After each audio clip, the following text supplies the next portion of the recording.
Salutations, c'est le Top 10. La première vidéo sur les petites anecdotes du cinéma semble avoir beaucoup plu à un bon nombre d'entre vous. Premièrement, merci pour vos gentils petits retours, et deuxièmement, cela prouve que vous êtes une communauté curieuse qui aime découvrir les différents secrets se cachant derrière nos films préférés. Des anecdotes surprenantes, amusantes, intéressantes, bref, j'ai décidé de sortir une deuxième vidéo sur le sujet avec 10 nouvelles anecdotes plus ou moins connues. On va commencer ce nouveau top avec le numéro 1, Indiana Jones. Non, je ne vais pas vous parler de Tom Selleck, l'acteur de la série Magnum, qui aurait pu obtenir le rôle du fameux archéologue. Je vais plutôt vous parler d'un autre cas qui concerne le réalisateur Steven Spielberg. À la fin des années 70, suite à l'immense succès de son deuxième long métrage, Les Dents de la Mer, Stevie rêvait de réaliser un James Bond. Il eut alors un rendez-vous avec Albert R. Broccoli, célèbre producteur de la série de films, qui ne fut pas très favorable à la demande du réalisateur. Stevie, un peu déçu, passa à autre chose et imagina, avec son ami George Lucas, un archéologue friand d'aventure à la recherche d'un trésor légendaire. C'est alors que naquit en 1981 Les Aventuriers de l'Arche perdue, un film à grand succès qui connaîtra 3 suites. Oui, on est d'accord, le royaume du crâne de cristal est décevant. Et justement, on parlait de James Bond, intéressons-nous maintenant au 10e opus de la série des 007, numéro 2, L'espion qui m'aimait. Vous connaissez sans doute le peintre impressionniste français Auguste Renoir. Eh bien, je vous présente son petit-fils, Claude Renoir, qui fut choisi comme chef opérateur du film. Mais à partir du moment où il devait superviser l'éclairage de l'intérieur d'un supertanker, il eut des soucis de vue et ne put donc continuer son travail correctement. C'est alors qu'avec l'aide de Ken Adam, le chef décorateur du film, à ne pas confondre avec le comédien Kev Adams, c'est drôle. Claude fut remplacé par, retenez votre souffle, Stanley Kubrick. Sauf que Stanley voulait que cela se fasse en secret et que son nom ne soit pas crédité au générique. Bref, résultat, moteur, ça tourne, action.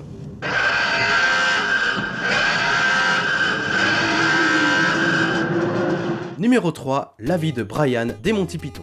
Cette idée de film vient d'Eric Idle, un des membres de la fameuse troupe. Pour calmer les journalistes demandant sans cesse le titre de leur prochain film, il répondit Jesus Christ, Lust of Glory, en français Jésus-Christ ou la soif de gloire. Une réponse dite au hasard, mais avant tout une réponse devenue officielle, ce qui rendit de nombreux croyants assez sceptiques. Les Monty Python, au lieu de faire une parodie sur la vie de Jésus, changèrent les codes et décidèrent de faire un film sur la vie de Brian, un personnage maladroit qui deviendra par le plus grand des hasards le Messie à la place de Jésus. Un film se moquant non pas de la religion, mais du fanatisme, voire de l'hypocrisie des gens, que ce soit dans un contexte religieux ou politique.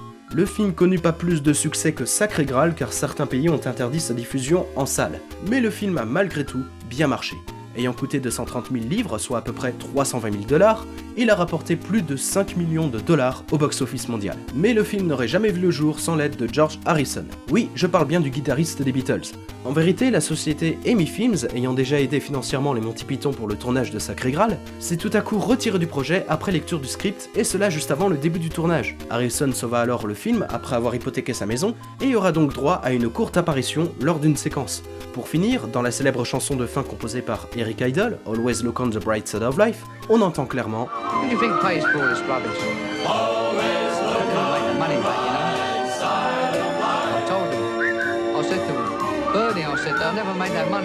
pour ceux et celles qui se demandent qui est ce Bernie, il s'agit de Bernard Delfont, qui était à l'époque le président du conseil d'administration d'Amy Films. Le message est clair, c'est un gros doigt d'honneur. Numéro 4, on va maintenant parler d'un film d'horreur que j'ai beaucoup aimé, sorti il n'y a pas longtemps dans nos salles, c'est-à-dire l'année dernière, la nouvelle adaptation du célèbre roman de Stephen King, Ça, réalisé par Andrés Muschietti. Un peu comme la vie de Brian, le lancement de ce projet d'adaptation n'était pas vraiment de tout repos. En vérité, beaucoup d'imprévus ont retardé les avancées du film. Les studios Warner, souhaitant voir l'œuvre de King sur grand écran, Cary Fukunaga s'est porté volontaire pour être réalisateur et co-scénariste du projet. Puis plus tard, durant les castings, Will Poulter a été choisi pour incarner le fameux Gripsou, le clown démoniaque. Enfin, tout ça c'était avant le drame, bien entendu. Le projet fut abandonné par Warner Bros, et cela de manière assez improbable, puis est finalement repris par New Line Cinema, sauf que, non loin de la première semaine de tournage, de nombreux désaccords entre Fukunaga et la société de prod ont interrompu la production du film, ce qui força le réalisateur à se retirer du projet, qui sera remplacé, vous l'avez compris, par Andrés Muschietti, connu pour son premier long métrage, Mama, ayant beaucoup de succès. Ah oui, Will Poulter s'est également barré et laissa sa place à l'acteur suédois Bill Skarsgård. Malgré tous ces petits imprévus, pas de regrets en vue car le film a rapporté plus de 700 millions de $ pour un budget de 35 millions de $. De plus, le film a plu à Stephen King. Petite anecdote en plus, Allez, c'est parti. À la demande du réalisateur, Bill Skarsgård devait être séparé des jeunes acteurs jusqu'à ce qu'ils aient quelques scènes à tourner ensemble. Des membres de l'équipe de tournage mirent alors en garde les enfants, les avertissant que Skarsgård risquait d'être effrayant dans la peau de son personnage. Mais les enfants, très confiants, se sont dit qu'en tant que professionnels, il n'y aurait pas de soucis. Bref, ils ont vite regretté et ressortir du plateau avec les cheveux blancs. Numéro 5, parlons d'un film qui parle de danse, d'amour et qui sent bon les années 80, Dirty Dancing. Certes, il y en a qui ne sont pas trop fans de ce genre de film, mais je vais en parler quand même, parce que rien à foutre, c'est ma vidéo. Cette petite anecdote est assez rigolote et concerne les deux acteurs principaux, Patrick Swayze et Jennifer Grey. Alors oui, dans le film, c'est une belle histoire d'amour entre Bébé et Johnny, alors que durant le tournage, ce n'était pas aussi gai que ça. La faute à qui ? À Jennifer.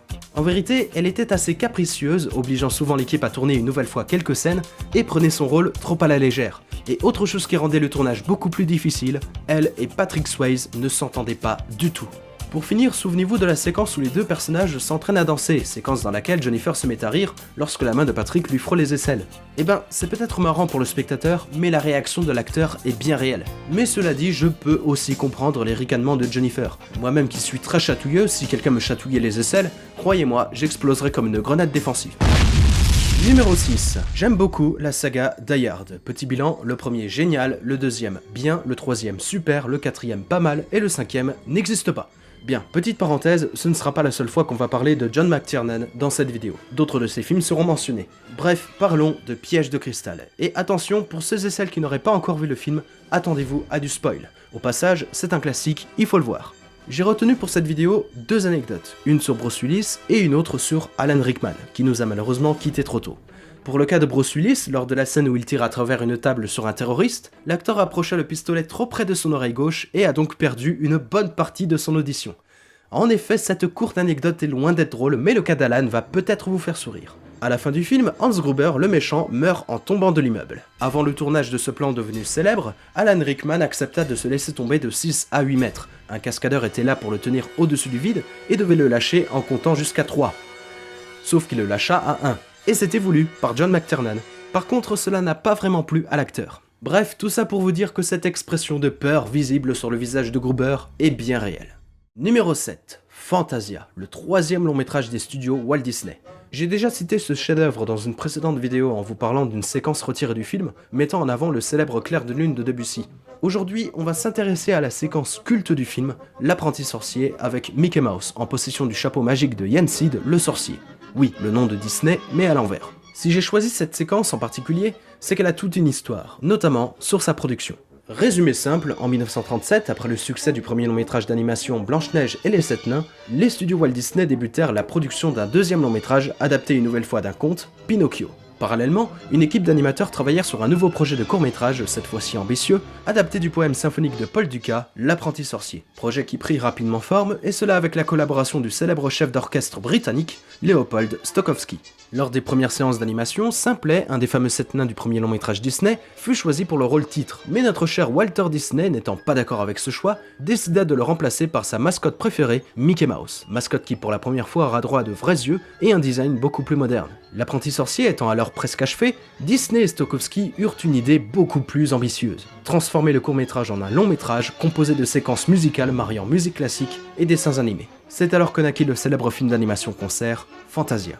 Numéro 8, Spider-Man, la trilogie de Sam Raimi. Enfin, la deuxième trilogie de Sam Raimi, parce que Evil Dead, peace. La trilogie de Spider-Man donc regroupe un sacré paquet d'anecdotes plus ou moins connues. Les petites apparitions de Bruce Campbell, l'acteur fétiche de Raimi dans les 3 films, une scène retirée du montage du premier film suite à l'attentat du 11 septembre 2001, Sam Raimi qui à la base n'a pas voulu inclure Venom dans le 3e volet. Bref, pour cette vidéo, je n'ai retenu que 2 anecdotes, ce qui veut dire qu'on va parler de 2 films, Spider-Man 1 et 3, le bon et le moins bon. Au passage, le 2e volet, c'est mon préféré.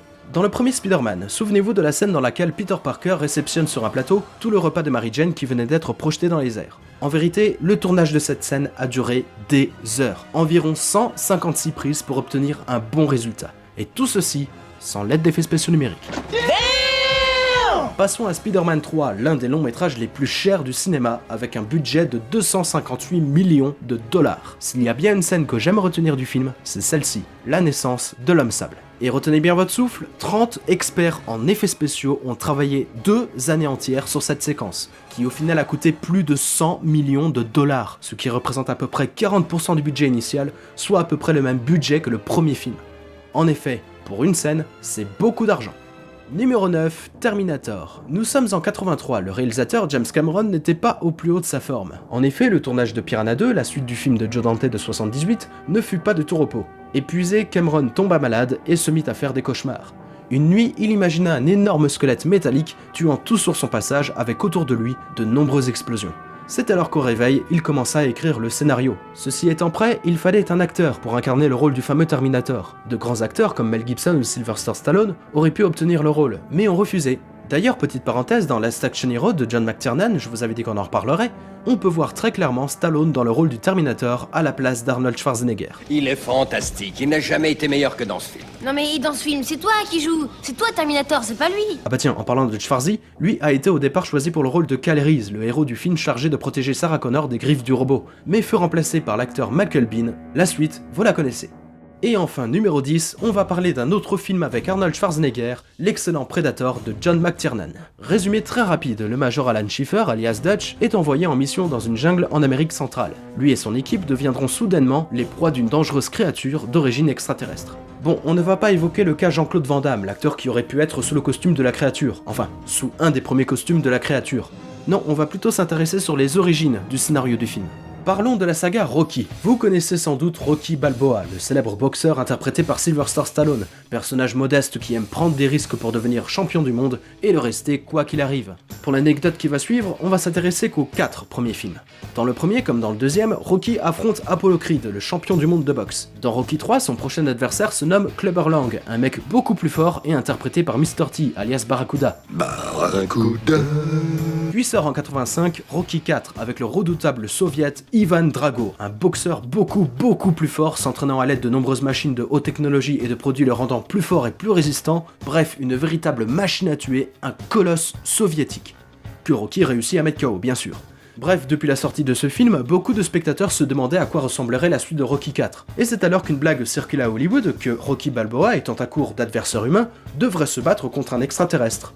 Et c'est ainsi que naquit le scénario de Predator qui met en scène un groupe d'humains musclés à la poursuite d'un dangereux extraterrestre. D'ailleurs, pour finir, concernant le casting de ce film, le personnage de Dylan, l'ami de Dutch, est interprété par Carl Rivers, déjà connu dans le rôle d'Apollo Creed de la saga Rocky. Sûrement un clin d'œil. Sale petit enfant de putain. Voilà mes chers amis, cette deuxième vidéo sur les petites anecdotes du cinéma est à présent terminée, j'espère qu'elle vous a plu. Vous connaissez les bails, vous avez la possibilité de me faire part de vos idées de sujets pour de futurs top 10 et de me suivre sur Facebook pour plus d'informations, le lien est bien évidemment dans la description. C'est ainsi mes chers amis que je vous dis le mot de la fin, à très bientôt pour un prochain top 10. Ciao.